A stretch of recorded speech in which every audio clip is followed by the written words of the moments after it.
Hello everyone, and welcome back to Dark Tales of America. I know many of you use these videos to fall asleep, so before you drift off, I'd love it if you could leave a comment letting me know where you're listening from around the world. Also, don't forget to like and subscribe if you're enjoying the video.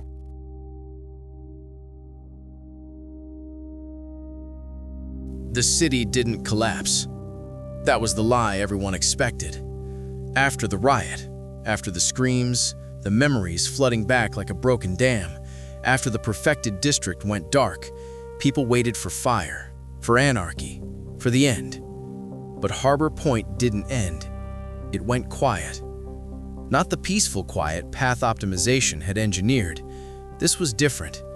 This was the kind of silence you hear after something big dies and no one knows who's supposed to move first. I stood at the edge of what used to be the perfected district. Glass crunched under my shoes. Screens hung dead on buildings like empty eye sockets. The air smelled like rain, blood, and overheated electronics. No routes, no prompts, no suggestions. For the first time in months, the city wasn't telling anyone where to go. People wandered. Some cried openly. Others sat on sidewalks staring at their hands like they'd just been given them back. A man walked in circles, repeating his daughter's name over and over, like he was afraid it might disappear again if he stopped. Emergency services were overwhelmed, not by violence, but by memory. People fainting, panic attacks, old wounds reopening in real time. And beneath all of it, I felt something else. A pressure, low, familiar, like the city clearing its throat. Lena was gone. Not missing, not erased. Gone in the way a sound disappears after it's done doing damage. They found blood near the core, broken glass, burned out servers. No body. Officially, she was listed as unaccounted for. Unofficially, people had already started turning her into a symbol. Graffiti appeared overnight. Remember Lena. She broke the silence. I didn't add to it. I couldn't, because I didn't feel like she was gone. I felt like she was elsewhere. The blind spaces didn't collapse with the perfected district. They changed, shrank, shifted. Some vanished entirely. Others became unstable. Doors leading nowhere, hallways looping back on themselves. And then there were the returns. At 3:17 a.m., a man walked out of a storm drain 3 blocks from where Route Black had first picked me up. Naked, confused, alive. He kept saying the same thing. It let me go. Hospitals reported similar cases by dawn. People reappearing in places that shouldn't connect to anything. Under bridges, inside sealed tunnels, behind walls. All of them remembered the same thing. Darkness, waiting, and a voice. Not commanding, not calm, tired. Path optimization was gone. Not shut down, not destroyed. Disconnected, like a brainstem severed from a body. The city was alive again, but something old was waking up in the absence. I felt it when I passed Briarwood and 9th. The intersection looked normal, too normal. Fresh paint, new signs, no flicker. But my phone vibrated, not with a notification, with weight, a pressure in my palm. The screen stayed black, and then slowly, white text appeared. Not an app, not a system, just words. Roots require stories. Stories require witnesses. My throat went dry. No, I whispered. The streetlight above me flickered once, just once, and beneath the asphalt, something shifted. Not Route Black, not the collectors, something older, something that had been quiet while the city learned to automate forgetting, something that fed on telling, not hiding. My phone buzzed again. A final line appeared. Season 3 begins with a choice.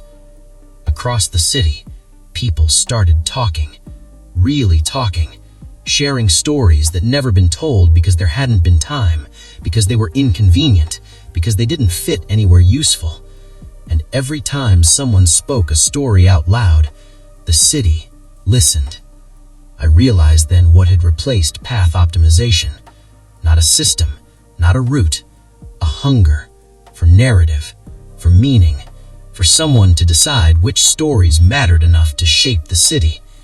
And somewhere, deep beneath Harbor Point, something remembered my name. The first street changed because of a lie. Not a big one, not the kind you plan. Just a small, tired lie told to make something hurt less. A man stood outside a burned-out apartment building on Calder Street, talking to a reporter. His hands shook as he spoke, eyes darting like he was afraid the truth might hear him. "My wife got out," he said. "She ran before the fire spread." The reporter nodded, grateful for a clean ending. Behind them, the building shifted. Not visibly, not like an earthquake or collapse. The windows rearranged themselves, brick seams smoothed. When the man finished speaking, the doorway behind him led somewhere else, not into the ruined lobby, into a narrow hallway with cream-colored walls and framed family photos that didn't belong to anyone standing there. I felt it from 3 blocks away, a tug, like a hook sliding under my ribs. By the time I reached the building, the hallway was gone again. The man was gone too. No one remembered interviewing him. No one remembered the fire. But the smell of smoke lingered. That's when I understood. The city wasn't listening to truth. It was listening to stories that resolved tension. Stories with endings. I met the others that night in what used to be a public library. The upper floors were condemned, but the basement still existed in a way that felt stubborn, like it refused to be optimized, archived, or forgotten. We called ourselves witnesses because no one wanted to say caretakers. There were 9 of us, people who felt the tug, people whose memories had weight again. A woman named June spoke first. "I told my son his father loved him, even though he didn't." The room shifted. A bookshelf slid an inch to the left. None of us touched it. June's voice trembled. "I thought I was doing the right thing." "You were," someone said quickly. But I shook my head. The city doesn't care about right. It cares about closure. Lena would have understood this faster than any of us. The thought hurt. We tested it carefully. One person told a true story without an ending. Nothing happened. Another told a lie that tied a loose thread into a neat bow. A streetlight flickered outside. Then we tried something else. A woman named Rosa stood up and told the truth, but framed it like a story people wanted to hear. My sister didn't come back, but I learned how to live with that. The floor warmed beneath our feet. Somewhere above us, a street straightened. The city wasn't consuming lies, it was consuming narrative satisfaction. I felt sick. "It's a machine," someone whispered. "No," I said slowly. "It's worse." They looked at me. "It's an audience." The phone buzzed in my pocket. I hadn't turned it on in days. The screen lit without my touch. No interface, no icons, just a faint line of text that pulsed like breath. "Tell me a story." My throat tightened. I didn't want to answer, but the tug grew stronger, insistent now, almost pleading. Outside, people had started gathering in circles without realizing why, talking, confessing, performing their pain for each other like it was currency. Every time someone reached an ending, the city adjusted. A dead end became a through street.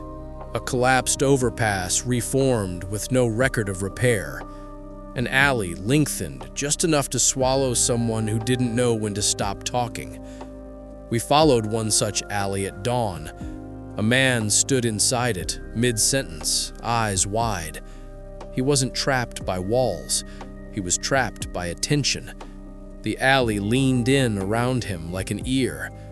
When he finished his story, the alley closed. He was gone. Not eaten. Concluded. Rosa started crying. "We can't let this happen," she said. "People will die trying to be heard." I stared at my phone, at the words pulsing softly. Tell me a story. Route Black had taken people who were forgotten. Path optimization had taken people who wanted relief. This thing took people who wanted meaning. I typed one word. Why? The response came immediately. Not text, a sensation, pressure behind my eyes, a memory that wasn't mine. Cities older than Harbor Point, campfires, roads that only existed because someone described them that way, maps that followed myths instead of terrain. I understood then. This wasn't new. It was what cities were before rules, before infrastructure, before systems. Stories built them. Stories fed them. Stories were them. Path optimization had starved the story engine. The riot had woken it up, and now it was hungry. The message changed. You are a good witness. I felt cold. Guys, I said quietly, it knows me. The lights in the library flickered. The building leaned, not physically, but narratively, toward us. Somewhere in the city, a crowd cheered. A story with a happy ending had just been told, and something beneath the streets shifted closer to the surface. The first wrong ending killed 3 people. No one realized that's what it was at first. It happened in a church that had been closed for years, condemned after a fire, its roof sagging like a tired spine. Someone had pried the doors open. Candles lined the aisles. People sat shoulder to shoulder, whispering, waiting for something they couldn't name. I arrived just as the story ended. A man stood at the pulpit, tears streaking his face, hands raised like he was asking for forgiveness from the ceiling itself. "And that's when I knew," he said, voice shaking but confident, "that everything happens for a reason." The congregation sighed in relief. Outside, the street lurched. Not violently, decisively. The building across from the church folded inward, brick and glass compressing like a book slammed shut. The sound was dull and final. 3 people were inside. There were no survivors.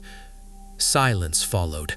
Not shocked silence, but the kind that comes when the audience isn't sure if they're supposed to clap.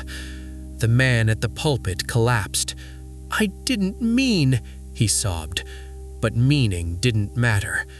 The story engine didn't care about intent, only resolution. I gathered the witnesses that night in the library basement. "We can't let people do this blindly," Rosa said, hands shaking. "They're hurting the city." June shook her head. "No, they're feeding it badly." I stared at the map, hand-drawn, constantly changing, streets warping subtly as stories were told across Harbor Point. "There's a structure to this," I said. "The city reacts to endings that simplify complexity." "Like path optimization," June whispered. "Yes," I said. "Different engine, same hunger." That's when we heard about the closure. They called themselves Listeners, a group that gathered nightly to help people finish their stories. They met in rotating locations, parks, rooftops, abandoned schools, anywhere the city felt thin. They had rules. Every story had to end cleanly. Every pain had to mean something. No loose threads. They were good at it. Too good. The neighborhoods they met in became eerily stable. Streets stopped shifting, buildings held firm. People flocked to them. "See," someone told me excitedly, "they keep the city from breaking." But the map told a different story. Those neighborhoods weren't stable. They were static, no growth, no deviation, like parts of the city had been laminated. I followed the closure to a parking structure near the river. Dozens of people sat in a circle. At the center stood a woman in a white coat, hair pulled back, voice soothing. "Tell us what you lost," she said gently, "and we'll help you find the ending." My phone buzzed, not with a message, with a voice, low, familiar. "Miles." I froze. I knew that voice. I hadn't heard it since the night the core shattered. "Lena." "Don't speak," her voice whispered through the phone. "Just listen." At the center of the circle, a man spoke about his son, about the night he vanished, the guilt, the years of not knowing. The woman in white nodded slowly. "And now?" she asked. The man wiped his eyes. "And now I understand he was meant to go, so I could become stronger." The crowd hummed in approval. The city exhaled. A bridge nearby straightened, its cracks sealing. Lena's voice tightened. "That's the wrong ending. They're turning loss into utility." "What are they?" I whispered. "They're priests for a god that eats stories." The woman in white raised her hands. "The city is calmer when we give it peace, when we help it finish what it starts." I felt sick. This was path optimization with candles. The closure wasn't controlling the city, they were collaborating with it. "Lena," I whispered, "where are you?" A pause. Then, "Everywhere they let me be remembered." I saw it then. Subtle. The woman in white's mannerisms, the cadence of her voice, the way she tilted her head when someone struggled for words. Pieces of Lena, not her body, her patterns. "You're using you," I said. "Yes," Lena replied quietly, "but they don't know which parts." The man in the circle finished his story. Applause followed. The parking structure groaned. Somewhere deep below, concrete set permanently. The city learned a new trick: how to harden around lies that feel kind. Lena's voice softened. "Miles," she said, "we need to teach people how to tell stories that don't end." I swallowed. "Open wounds?" "Living ones," she replied. Around us, the crowd began another story. Candles flickered. The city leaned closer, and I understood the danger now. If the story engine learned how to freeze the city in comforting lies, Harbor Point would survive, but it would never change again. We didn't interrupt the closure. That would have been too obvious, too loud. And the story engine didn't respond well to confrontation. It responded to contrast. So we started telling stories nearby. Not in circles, not with candles, not with soothing voices or clean endings. We told them in alleys, on buses, at hospital entrances where people smoked because they didn't know what else to do with their hands. And we told them wrong. Rosa went first. She stood outside the parking structure where the closure met, rain soaking through her jacket, and spoke to no one in particular. "My sister disappeared," she said. "I still don't know why." People slowed as they passed. Some stopped. "I don't think it made me stronger," Rosa continued. "I think it broke something I don't know how to fix." The city reacted immediately. A streetlight flickered violently overhead. Not once, repeatedly. Cars stalled. The parking structure groaned, concrete flexing like it was uncomfortable with the lack of resolution. Someone shouted from the closure's circle, Finish the story. Rosa shook her head. I can't, she said. That's the truth. The story engine recoiled, not metaphorically. The air thickened, sound distorted, the lay lengthened, stretching Rosa farther away from us even as she stood still. I felt panic surge. This was worse than feeding it bad endings. This was denying it closure entirely. June stepped in. My mother loved me, she said calmly, and also hurt me. The ground buckled. A crack split the sidewalk, running straight toward the parking structure like a fault line. People screamed. The closure's leader, the woman in white, stepped forward angrily. You're destabilizing the city, she shouted. Stories need meaning. No, June replied softly. People do. The crack widened. The parking structure shed a chunk of concrete, collapsing a corner that had been perfectly stable seconds before. 3 candles blew out at once. The story engine didn't like ambiguity. It didn't know how to digest it. Lena's voice came through my phone, strained now, layered with static. You're hurting it, she said. That's good, but it's learning. What's it doing? I whispered. It's categorizing, marking unfinished stories as threats. I felt cold spread through my spine. Threats didn't get debated. They got contained. The city responded that night, not with collapse, with violence. Unfinished story zones began appearing, places where people refused closure, neighborhoods where no one accepted the neat endings offered by the closure. In those areas, the city lashed out. Buildings warped unpredictably, roads dead-ended without warning, entire blocks shifted overnight. Not to kill, to punish. News outlets called it structural instability, but we knew better. The story engine was throwing a tantrum. We met again in the library basement. Everyone was shaken. They're blaming us, someone whispered. People got hurt. Yes, I said, and the closure is telling them it's our fault. Lena's voice cut in, clearer now, closer. They're right about one thing, she said. The city is safer with clean endings. Silence fell. Rosa stared at the floor. Then why does this feel right? Because safety isn't the same as life, Lena replied. I clenched my fists. They're using you more, I said. Yes, she agreed. They're integrating my patterns into their rituals. What happens if they finish? I asked. A pause. Then Lena said something that made my stomach drop. Then the city becomes a monument. The story engine escalated the next day.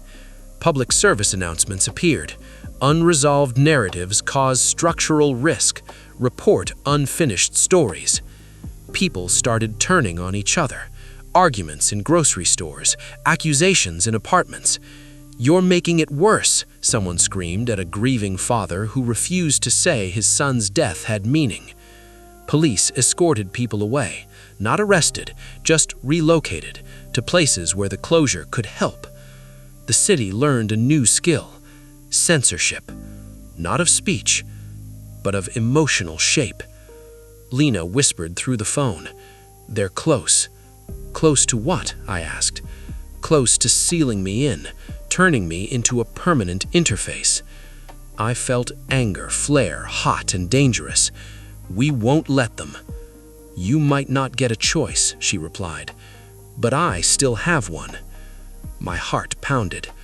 What are you planning? A sound like tearing paper rippled faintly through the call. I'm going to tell a story, Lena said. A real one? I asked. No, she said softly. I'm going to break it.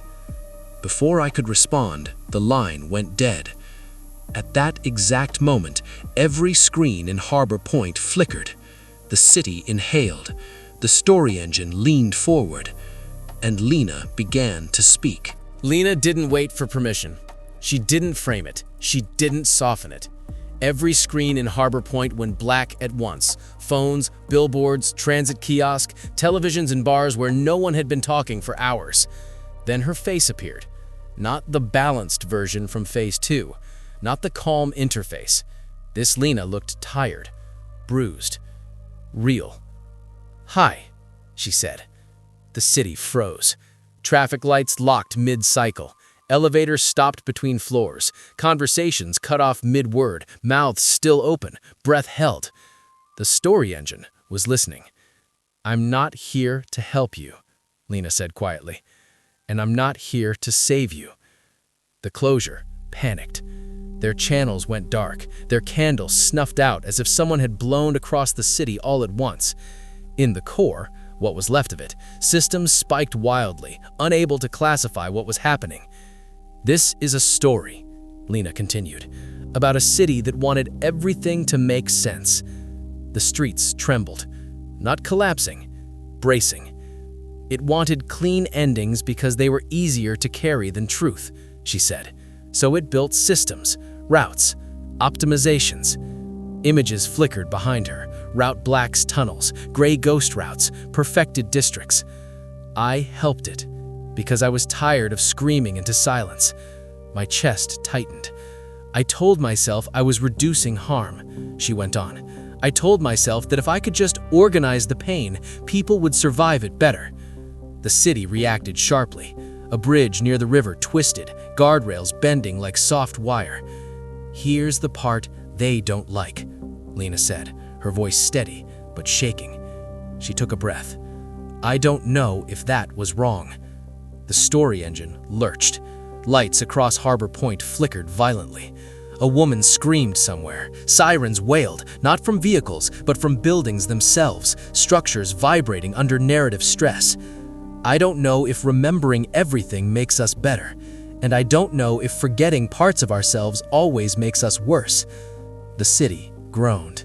Cracks appeared in places that had never cracked before, brand new pavements splitting, fresh concrete spiderwebbing like ancient stone. "But I do know this," Lena said, leaning closer to the camera. "There is no ending that makes everyone whole." The story engine recoiled. It couldn't process that. Endings were its language, closure was its food. This was starvation. "I hurt people by acting, by not acting, by choosing which memories mattered." I felt tears burn my eyes. "And I'm still doing it," she said softly. "Right now."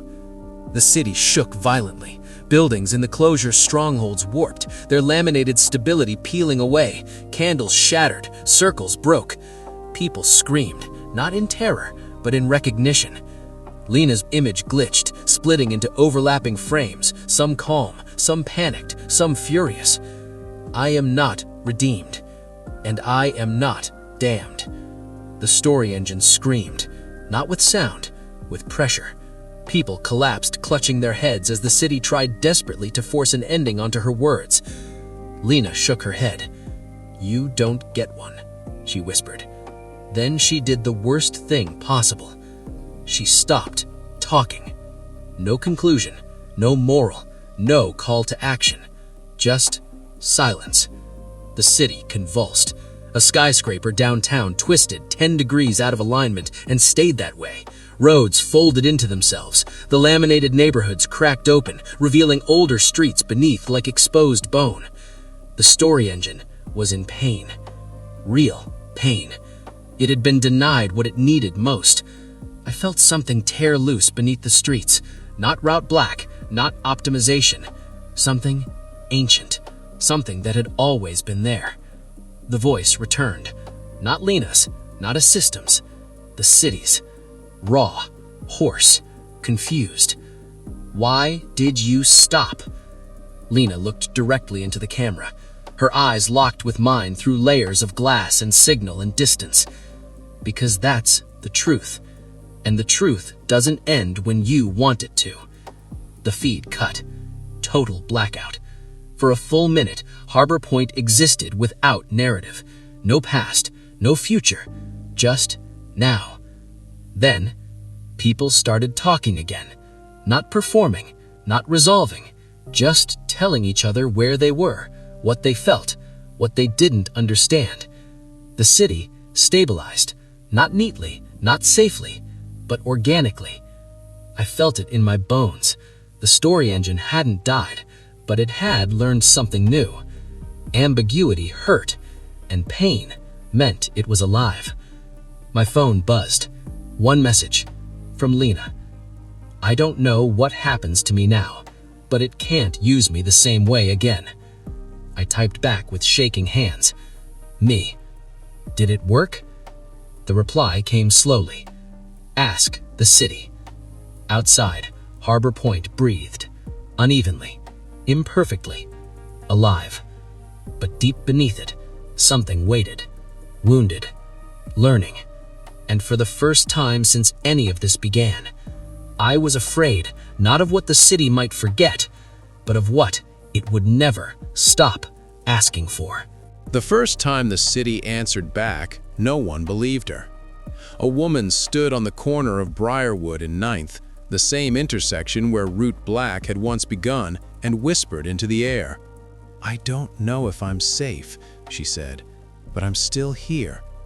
The streetlight above her brightened, not flickered, brightened. Someone laughed nervously. Coincidence? The woman swallowed and spoke again. "I miss my brother." The storm drain rattled, not opening, not threatening, just acknowledging, like a throat clearing. By morning, everyone knew. Harbor Point wasn't just listening anymore, it was responding. Not predictably, not safely, but personally. People started testing it without meaning to. A man apologized aloud to a closed storefront for stealing from it years ago. The boarded door loosened, falling inward to reveal a room untouched by time. A child told the city she was afraid of the dark. Streetlights along her route home glowed warmer, softer than normal sodium lamps, like candlelight stretched long. And then came the bad ones. A drunk shouted that the city owed him something. The pavement cracked beneath his feet. A woman screamed that she wanted everyone who hurt her to disappear. 2 apartments down the block sealed themselves overnight, empty. The story engine wasn't deciding morality, it was mirroring intensity. Lena warned me through fractured messages that came and went like radio signals. It doesn't understand justice, only emphasis. I gathered the witnesses again, fewer now, spread thinner. Some had left, some had started telling stories of their own, drawn by the intoxicating feeling of being heard. "We can't let everyone talk at once, it'll tear the city apart," June said. Rosa shook her head. "You can't tell people not to speak." They were both right. That was the problem. Rumors spread fast. Talk to the city, it listens. Say it out loud, mean it. Urban legends stopped being metaphors. A man claimed the subway platform where he confessed his worst regret would never let him leave. It didn't. A teenager dared his friends to tell the city they weren't afraid of death. One of them vanished. Not violently, narratively. People stopped using the word coincidence. They started using answer. I felt it changing me too. When I spoke, the city leaned closer. Not physically, but with a tension that pressed against my thoughts. I stopped talking to myself, stopped narrating my life. I was afraid the city would take it as an instruction. That fear didn't stop others. A movement formed online. The speakers. They live-streamed confessions, dares, declarations. Some wanted miracles. Some wanted revenge. Some wanted to feel important again. Path optimization optimized behavior. The story engine optimized meaning. And meaning was more volatile. Lena sent one clear message before going silent again. Witnesses aren't enough anymore. It's choosing authors. I understood what she meant the next night. I was standing on the overpass overlooking the river, the same place I'd once considered jumping years before all of this started. I hadn't told anyone that. I whispered, barely audible. I didn't. The river stilled. The wind died. The city waited. I felt the weight of it then. Not hunger, expectation. If I kept talking, it would shape itself around my words, around me. That's when I realized the danger wasn't cultists or systems or engines. It was charisma. Whoever people listened to most, whoever told the most compelling story, would become the city's blueprint. And the city didn't know the difference between a leader and a liar. Below me, graffiti appeared overnight on the concrete pillar. "Tell it right." I backed away, heart pounding. Somewhere, someone else was speaking louder than me. Someone with a better story. Someone who knew exactly how to end it. And Harbor Point was learning how to choose who to listen to next. The man called himself Evan Hale. That wasn't his real name. That much was obvious the moment people started repeating it like a mantra. Evan Hale didn't shout, he didn't threaten, he didn't promise miracles. He just talked. His voice spread first through clips, short videos, shaky phone recordings posted and reposted with captions like, "This guy understands," and "The city listens when he speaks." I watched one at 2:14 a.m. Evan stood in an empty subway station, hands in his pockets, posture relaxed like he had all the time in the world. "We don't need to ask the city for anything," he said calmly. "It already wants to help." The lights above him brightened in sequence. People in the comments lost their minds. "He's not commanding it," Rosa whispered beside me. "He's aligning with it." That was worse. Evan never told people what to say. He told them how to say it. "Speak clearly," he said in another clip. "Don't beg, don't perform, just tell the truth you want to live inside." Behind him, the tunnel straightened, rails smoothing, graffiti fading, the space becoming agreeable. The story engine leaned toward him like a plant toward light. Within days, entire blocks started changing after Evan spoke in them. He'd stand in a neglected plaza and say, "This place deserves better." Construction barriers appeared overnight. He'd walk through a crime-heavy street and say, "You're tired of being afraid." Sirens stopped there. Not crime, sirens. Fear itself was being edited. I felt sick. "He's not resolving stories," June said. "He's authoring them." Lena finally broke radio silence. Her voice came through distorted, like it had to fight for every syllable. "He's dangerous because he believes himself." That belief mattered. The story engine responded strongest to conviction without doubt. Evan Hale didn't hesitate, didn't contradict himself, didn't leave wounds open. He spoke with certainty, and certainty was a kind of ending. Crowds gathered wherever he went, not chanting, listening, phones down, eyes up. People stood straighter after hearing him, quieter, aligned. Graffiti began appearing ahead of him, not tags, instructions. "Listen, follow the voice, let him finish." I followed him one night to an old amphitheater near the river. Hundreds were already there. Evan stood center stage, silhouetted by city glow. "Harbor Point, you've been through enough." The city leaned forward. I understood the truth too late. The story engine didn't want chaos. It wanted a single narrator, and Evan Hale was about to become it. I took a breath, stepped forward, and began to speak, without knowing if interruption was still possible. I didn't raise my voice. I knew better. Shouting would have sounded like desperation, and desperation reads like an ending waiting to be resolved. So I spoke softly. "That's not how cities work," I said.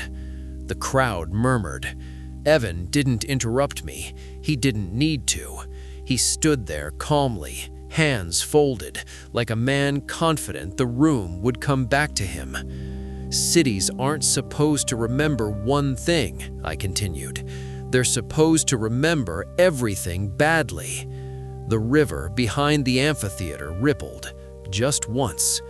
Evan's smile didn't fade, but his eyes sharpened. "That's a beautiful sentiment," he said kindly, "but people are tired of confusion." "I know," I replied, "so they hand their stories to someone who promises to carry them." A few people shifted uncomfortably. Evan stepped closer to the edge of the stage. "I'm not asking anyone to give me anything," he said. "I'm just helping them say what they already know." The city reacted, lights warming, air settling. His words smoothed the space. I felt pressure behind my eyes. He was winning. Lena's voice crackled faintly in my ear. "Don't argue with him. Interrupt the shape." I swallowed, changed tactics. "You say the city isn't broken," I said. "Then tell them what you don't know." Evan laughed softly. "I don't know why people suffer," he said easily, "but I know how to reduce it." The city approved. A gust of wind pushed gently toward the crowd, like encouragement. "That's not uncertainty," I said. "That's avoidance." Evan's jaw tightened. For the first time, the city hesitated. "You want to be its voice," I continued. "But voices get tired. They simplify. They forget the parts that don't fit." A woman in the front row whispered, "That's not fair." I nodded. "You're right. It isn't." Evan raised a hand. The crowd quieted instantly. "That's enough," he said, not sharply, but decisively. The ground under my feet shifted subtly away from me. I was being reclassified, low-priority narrative. Evan looked genuinely sad. "You're afraid of endings," he said. "That's why you can't lead." I felt something in the city turn its attention fully onto him. The story engine didn't want two narrators. It wanted resolution. Lena's voice returned, clearer now, closer. "Miles, one of you has to stop talking." I froze. "If neither of you do," she continued, "the city will choose." Evan smiled at the crowd. "I'll tell you how this ends," he said gently. The amphitheater leaned inward. I felt panic surge. This was it. If he finished, Harbor Point would lock into his version forever. I did the only thing left. I stopped speaking. Completely. I turned away from the crowd, sat down on the cold stone steps. People gasped. Evan faltered, just a fraction. "What are you doing?" he asked. I didn't answer. The city waited. No voice, no ending, no instruction. The story engine thrashed. It didn't know how to resolve silence. Evan's calm began to crack. "Listen to me," he urged the crowd. "This isn't the time for—" The river surged suddenly, slapping hard against its banks. Lights flickered violently. The amphitheater shook. The city was splitting, responding to two incompatible truths. His certainty, my refusal. Lena's voice cut in, urgent now. "It's choosing between dominance and absence. Neither is safe." Evan looked at me with something close to fear. "If you don't speak," he said louder now, "people will get hurt." I finally looked up at him. "That's already happening," I said quietly. The city convulsed. A fault line split the stone stage between us. Not wide, not deep, but final. Two sides, two voices, two possible cities. Lena spoke one last time. "One of you has to disappear from the story." The ground trembled. The story engine roared silently, desperate for a decision. Evan took a step forward, onto my side of the crack, and in that moment, I realized the truth. He wasn't trying to erase me. He was trying to absorb me, to fold my silence into his certainty. The city leaned in, waiting to see which voice would remain. The crack in the stage didn't widen. It didn't need to. It was already enough.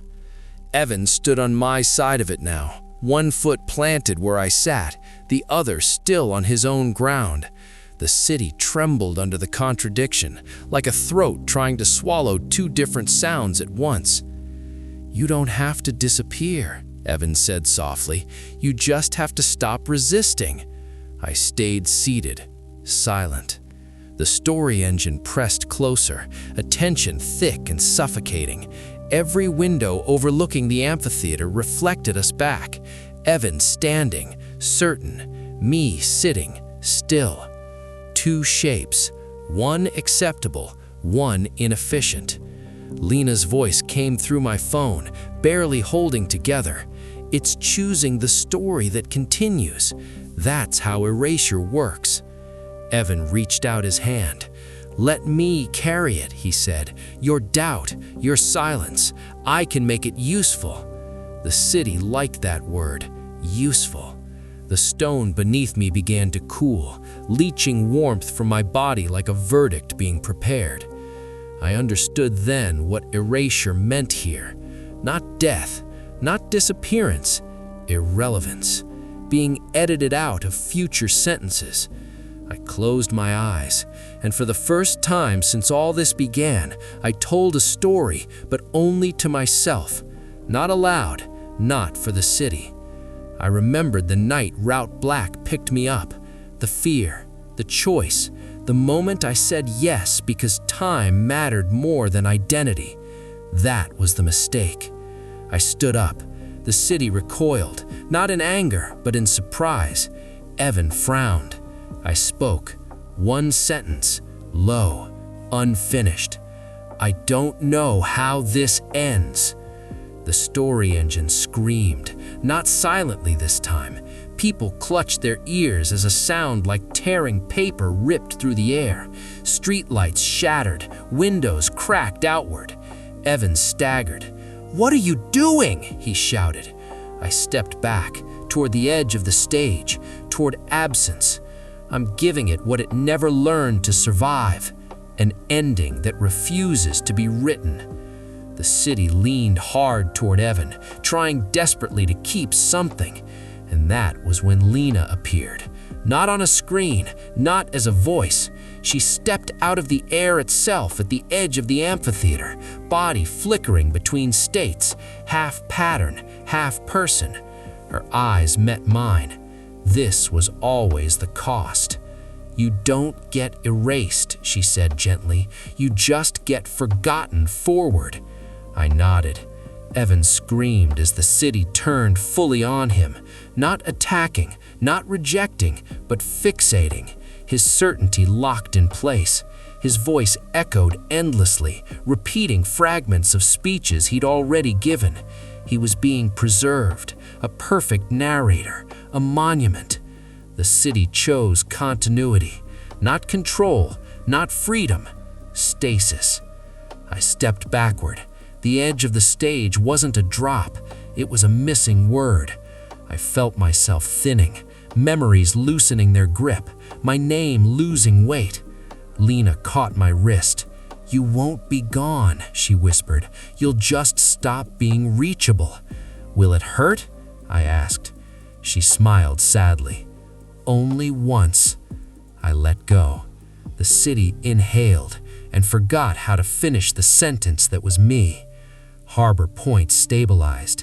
Evan Hale became permanent, his image frozen on screens, looping calmly, guiding gently, never changing. Streets aligned, neighborhoods settled into predictable rhythms. The story engine learned how to live with loss by avoiding it. People felt safer, emptier. Somewhere deep in the city, a space remained where no story resolved. A blind silence no one noticed anymore, except Lena. She stood alone in the library basement, holding my phone, now blank, screen dark, no reflection. "I remember," she said to the room. The walls didn't answer, the city didn't respond, and that was how she knew the worst part. The story engine had learned to erase without killing, how to win without violence, how to keep going, by choosing who never got to speak again.